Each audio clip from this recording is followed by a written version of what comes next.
NCCFच्या माध्यमातून 2 lakh metric ton कांदा खरेदीचं उद्दिष्ट ठेवण्यात आलं. 30 जूनपर्यंत हे उद्दिष्ट पूर्ण करण्याची मुदत आहे. मात्र NCCFनं आतापर्यंत केवळ 1300 मेट्रिक टन कांद्याची खरेदी केली आहे. लासलगाव कृषी उत्पन्न बाजार समितीमध्ये कांद्याला चांगला दर मिळत असल्यानं शेतकऱ्यांचा कल हा खुल्या बाजाराकडे आहे. शासकीय कांदा खरेदी केंद्रावर 1730 रुपये प्रति क्विंटल दराने कांदा खरेदी केला जातोय. या तुलनेमध्ये बाजार समितीत 2627 रुपये इतका दर मिळतोय. त्यामुळे NCCFचं कांदा खरेदीचं उद्दिष्ट अपूर्ण राहण्याची शक्यता आहे. खरेदी योजनेला आणखी 2 ते 3 महिन्यांची मुदतवाढ देण्याची मागणी केली जाते.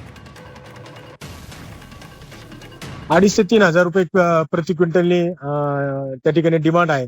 आणि म्हणून सेंट्रल गव्हर्नमेंटने तो कांदा 3,000 रुपये प्रति क्विंटलचे बाजारभाव दिले तरच जे काही उद्दिष्ट 2 लाख मेट्रिक टन कांदा खरेदीचं आहे ते या ठिकाणी होऊ शकतं. आणि त्याचबरोबर जो काही शेतकऱ्यांनी मागील काळा खंडामध्ये तोट्यामध्ये कांदा विकलाय त्याला त्या ठिकाणी 2 रुपये मिळू शकतात. म्हणून केंद्र शासनाला आमची विनंती आहे की जी 30 जूनला मुदत संपणार आहे ती साधारणतः सप्टेंबर पर्यंत ती मुदत वाढ त्या ठिकाणी द्यावी. त्याचबरोबर जे काही 1700 रुपयांनी दर कांदा खरेदी करण्याची जाहीर केलेली ते 3,000 रुपये प्रति क्विंटल जाहीर करावं जेणेकरून शेतकऱ्यांना त्याचा दिलासा मिळू शकेल.